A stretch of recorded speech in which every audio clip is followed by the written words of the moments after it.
La liberté.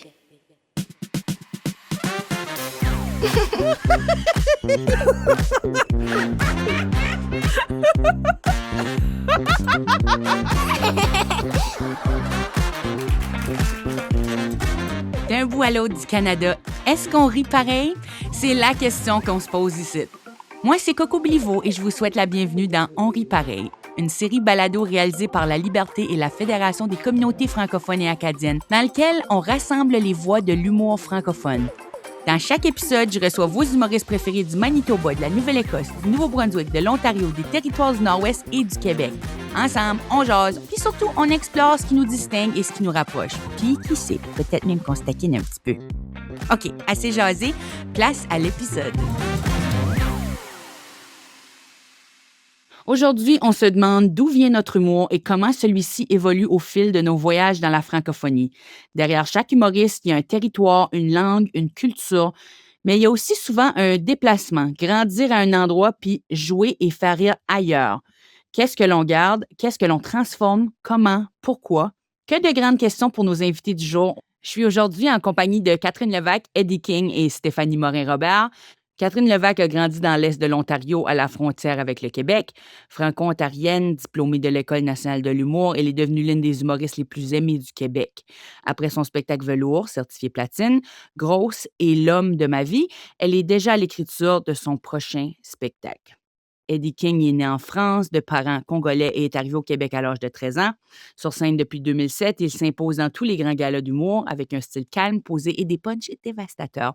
On a pu le voir au cinéma dans La chute de l'Empire américain et plus récemment dans la série télévisée Malgré moi sur Radio-Canada.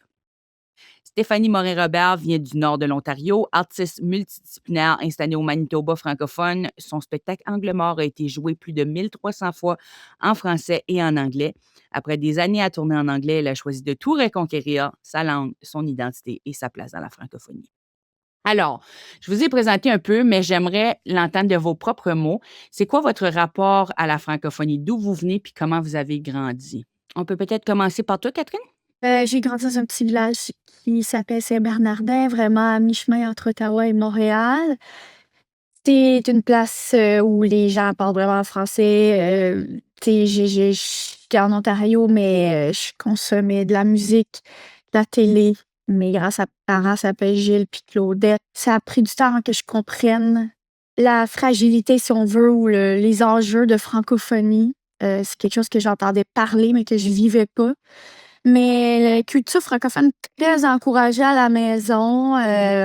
C'est plus en faisant de l'impro au secondaire que là, justement, on allait faire des tournois dans le nord de l'Ontario. Puis là, je faisais comme, ah, OK, on dirait que là, je comprends. J'entendais des élèves, premièrement, dans les impros, on parlait français, mais après, eux, entre eux, ils parlaient anglais. Ça, c'est la première fois que je voyais ça.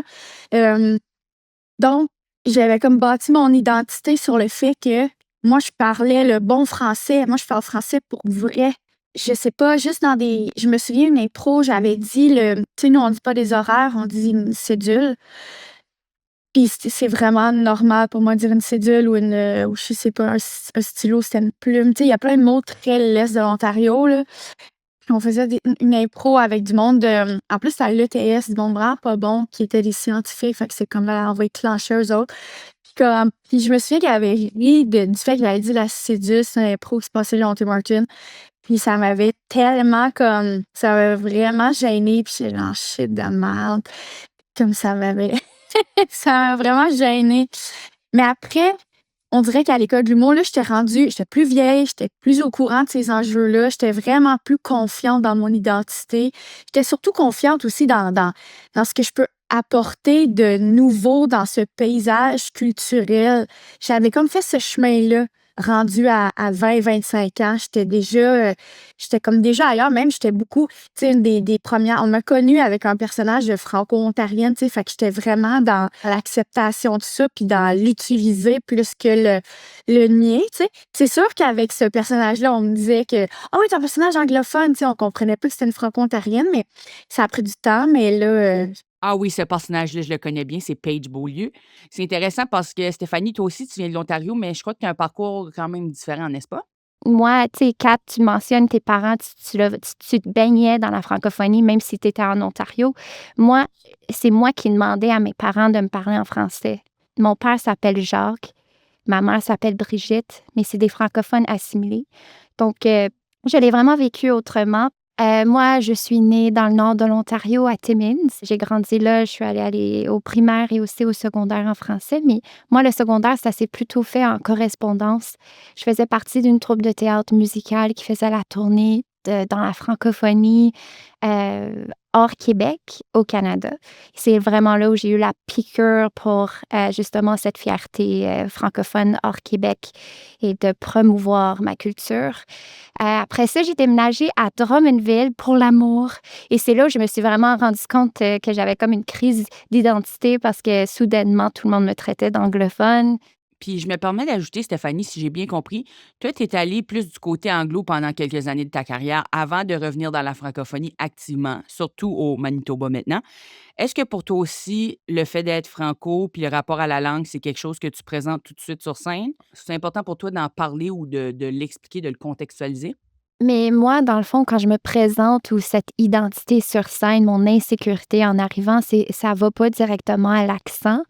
Je fais pas vraiment des jokes là-dessus, même si j'ai vraiment un accent, puis j'ai plein d'expressions vraiment du nord de l'Ontario. Mais, je te dirais pour moi, l'affaire, la présentation, c'est vraiment de parler de mon handicap. Moi, dans le fond, à l'âge de 2 ans, j'ai perdu mon œil dû à un cancer sur la rétine de l'œil, puis je porte une prothèse oculaire. Donc moi, dans le fond, mon spectacle Angle mort, je le fais vraiment beaucoup, puis il a beaucoup évolué avec moi. Puis ce spectacle-là, au début, je l'ai créé justement pour cette rencontre avec le public. Je l'ai fait vraiment pour comme normaliser mon handicap, puis aussi pour que moi-même, je sois confortable avec, que j'ai plus cette honte-là de quand même juste regarder les gens dans les yeux. Puis en faisant le spectacle et l'écriture du spectacle en anglais, j'avais pas ce questionnement-là par rapport à mon accent puis mon identité en tant que francophone. Donc pour moi, c'est venu après. Donc, à fur et à mesure que je me suis comme vraiment mis à l'aise avec mon handicap, c'était rendu que mon spectacle, maintenant, tu sais, j'enlève ma prothèse, je le donne à quelqu'un dans le public. Je fais des marionnettes où je fais chanter mon trou d'œil comme une bouche avec une caméra. C'est projeté sur un écran immense, un cyclorama. Puis, Mané, je me suis comme vraiment challengée. J'ai dit, OK, ma prothèse, c'est plus mon insécurité, mais pas pantoute. Donc là, c'est là où j'ai décidé, ben mon insécurité, là, vraiment, là, c'est ma francophonie. Puis c'est là où j'ai fait la traduction du spectacle vers le français. Puis c'est là où j'ai vraiment comme ressenti sortir, je l'ai vomi, cette insécurité-là. Puis je te le dis, là, j'ai jamais été aussi nerveuse. Le challenge, c'était vraiment de comme vivre tout ça en français. J'ai très hâte de voir ton spectacle, surtout avec ton œil, Stéphanie. Puis toi, Eddie, c'est quoi un peu ton histoire avec la francophonie? Je dirais que la francophonie a pris de l'importance plus tard dans ma vie parce que vu que j'avais toujours été élevé en français dans un endroit où est-ce que le français n'était pas menacé, alors en venant ici, je pense que j'étais plus curieux, d'apprendre l'anglais et puis d'essayer de le maîtriser, le mieux possible. Donc par rapport au français, c'est venu un peu plus tard, même que ça m'a même un peu porté défaut un peu avec mes enfants. Parce que, bon déjà leur mère elle est en bagarre avec le français. Elle est née ici d'origine haïtienne, mais il y a beaucoup de choses qui se sont fait ici au Québec, qui ont fait en sorte que beaucoup de gens issus de l'immigration, tu sais, ont eu un rapport un peu différent avec, comment le français, est perçu et surtout véhiculé. Il y a certaines lois ou certains gouvernements où est-ce que genre le français, justement par souci de protection, des fois a été imposé, mais d'une manière vraiment où est-ce que un peu brutalement, fait qu'elle, je pense qu'elle a eu des traumas avec par rapport à ça, fait qu'elle, elle a décidé d'être vraiment plus du côté anglophone. Après, tu vois, quand j'ai élevé mes enfants, j'ai dit: «OK, bon, moi, je parle français, on parle français», fait qu'elle, bon, si elles veulent écouter, si elles veulent, regarder la télé en anglais, vas-y, allez regarder en anglais, comme ça, vous allez pouvoir parler anglais. Mais à un moment donné, ce que ça a fait, c'est que on s'est comme un fait peu, pris à notre propre jeu. Mais là, on a réussi à attraper parce que là, depuis que ma fille, elle a un abonnement, elle m'a demandé mon abonnement pour Tout.tv. Donc, elle l'a sur ses abonnements. Et là, maintenant, elle dit: «Wow, Stat, je pensais pas que c'était une émission comme ça, mon Dieu, mais je savais pas qu'on faisait des émissions comme ça au Québec. Oh, waouh!» C'est fou. Donc, je suis content, on est en train de rattraper le truc, là. Donc, Je trouve ça fun que les 3, on ait des enfants parce que je trouve que ça en dit long sur qui t'es, ce que tu veux donner, tes priorités. Mais je suis contente de faire comme, de montrer à mes enfants qu'il y a des accents différents, qu'il y a des rapports différents. En français, ils vont dans une école bilingue. Tellement important pour moi qu'ils côtoient ça puis qu'ils soient exposés à ça. Puis est-ce qu'à la maison, on va parler anglais? Honnêtement, jamais de ma vie, je le verrais, moi, comme un échec tellement j'ai été martelée à ça, mais ça fait vraiment partie de mon identité que si à la maison, on parlait en anglais, même la télé en anglais, je suis complètement PTSD de ça, là, puis je serais vraiment... tu sais, en même temps, mettons, mon père il arrive chez nous, puis si c'était la télé en anglais, là, il serait genre inacceptable. Mais tu sais, je sais que ça n'a pas rapport, puis mon français n'est pas menacé, puis je vais me calmer les nerfs avec ça, là, mais ouais. Toi, Stéphanie, tu es comme moi, tu as une identité vraiment bilingue. Comment tu vis avec ce passage-là d'une langue à l'autre? Puis, dans ton cas, même d'une province à l'autre ou même d'une communauté à l'autre? J'ai vraiment un cerveau bilingue. Je pense en français et en anglais en même temps. Donc, les jokes que j'écris, ça peut se dire dans les 2 langues, peu importe. Je dois avouer que même quand j'ai écrit la pièce en anglais, j'avais quand même un dialogue intérieur francophone parce que c'est ma langue émotionnelle autant que l'anglais. Donc, c'est weird parce que là, j'ai un nouveau spectacle que je fais depuis quelque temps, puis celui-là, je l'ai vraiment écrit. Je me suis forcée à l'écrire juste en français au début. Et c'est comme 2 identités à l'intérieur de moi en même temps. De parler de ça, là, c'est très émotionnel parce que j'ai toujours l'impression que de ramener ces 2 personnes-là pour qu'il y ait une fierté. Oui, je suis autant fière d'être anglophone que d'être francophone. J'ai comme accepté, moi, que ça faisait partie de mon identité, que tout est flou. Je pense que je suis bien dans quelque chose de flou. Autant, est-ce qu'elle vient de la ville ou es-tu une fille de ville, es-tu une fille de campagne? Elle Frenchie les gars, elle Frenchie les filles. Il n'y a rien qui est comme. Mon identité est juste basée sur plein d'affaires mélangées, puis je suis bien là-dedans versus avant. J'essaie vraiment de trouver des réponses sur qui je suis. J'aime ça un peu, Kat, comme tu as mentionné. Tu aimes ça être dans cette identité un peu floue.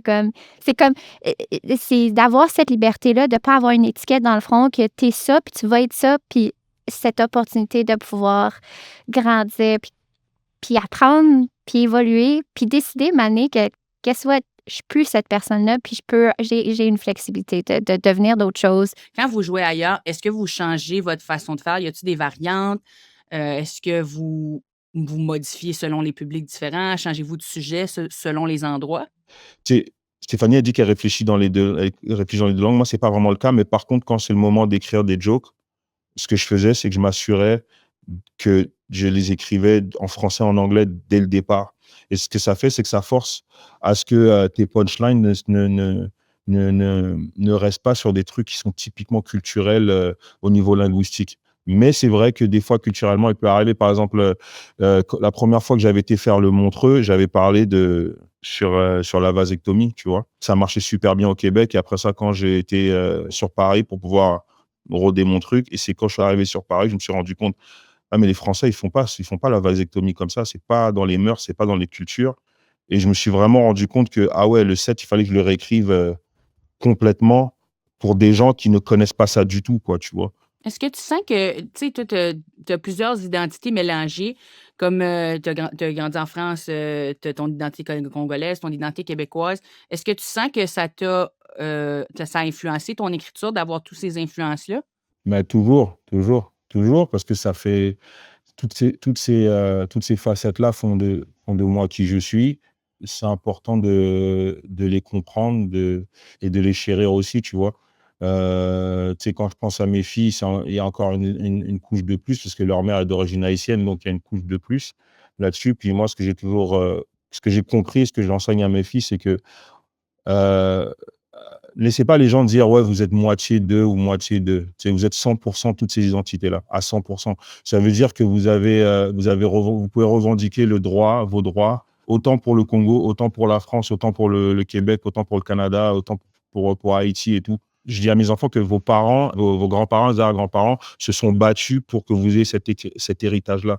Donc, quand tu hérites de quelque chose, tu en hérites à à 100%. Je sais qu'à Winnipeg, là, ça garde la francophonie en vie. L'immigration fait vivre la francophonie hors Québec. Je sais que dans les écoles primaires, je te dirais, il y a autant d'immigrants que de Blancs franco-manitobains. Puis on a besoin de ça. Tu sais, l'immigration est tellement importante pour plusieurs raisons. Puis la langue francophone hors province, c'est une raison vraiment, vraiment importante. Même ici au Québec, en vrai, et c'est là que je trouve un peu que, tu sais, au niveau politique, il y a des choses qui vont pas, quoi. Que ce soit autant ici au Québec, que ce soit dans le Canada et tout, parce que les débats sur l'immigration, les histoires de ouais, on en reçoit trop. En vrai de vrai, là, premièrement, le pays survit pas sans l'immigration. Impossible. Impossible. De deux, je trouve que des fois, et ça, c'est un combat que j'ai moi en tant qu'artiste et que plusieurs artistes peut-être de couleur on a aussi, c'est vraiment de ne pas se faire oublier.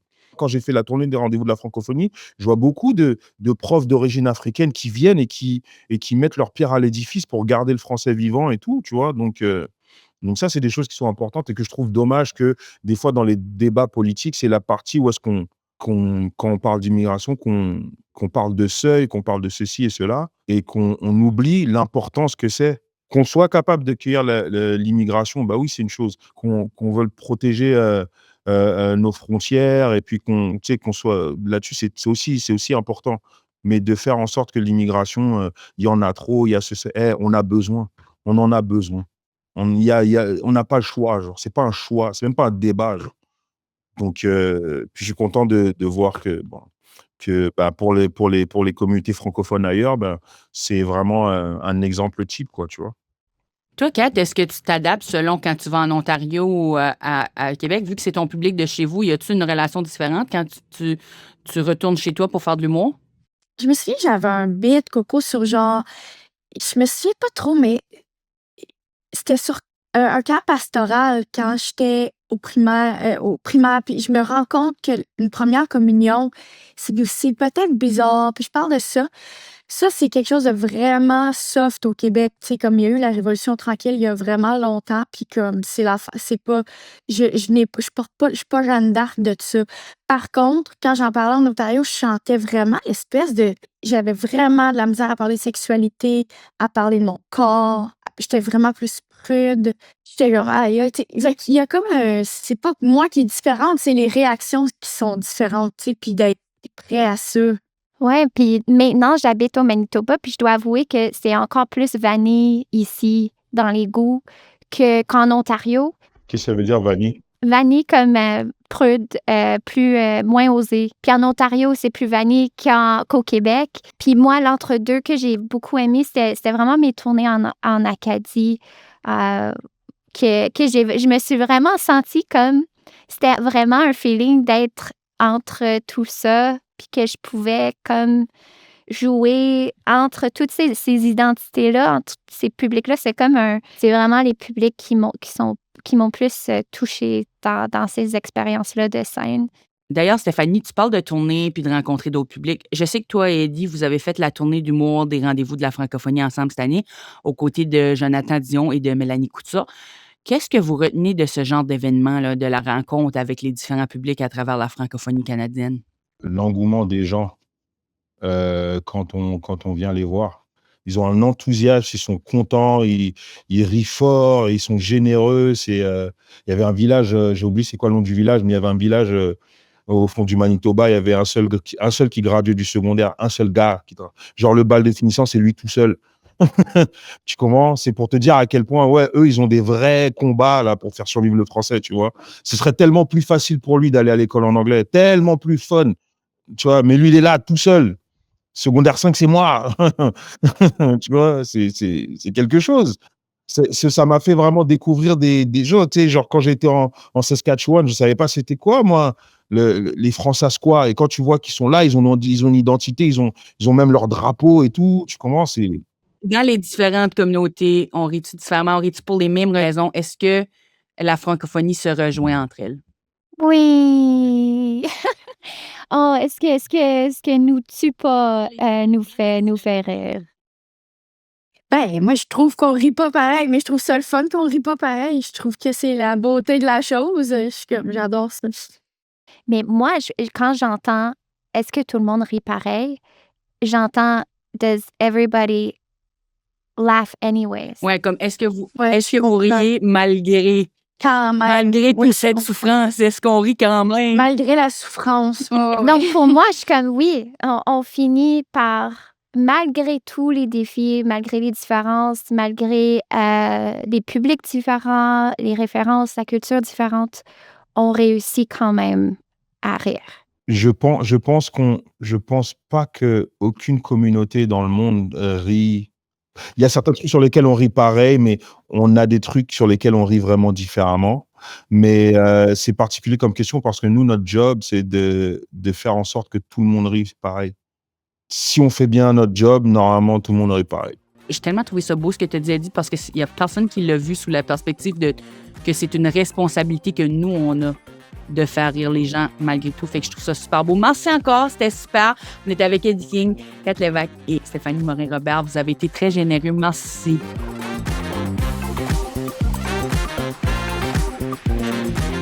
Un grand merci à nos invités du jour, Eddie King, Catherine Lévesque et Stéphanie Morin-Robert. On rit pareil est une série produite et réalisée par La Liberté et par la FCFA du Canada.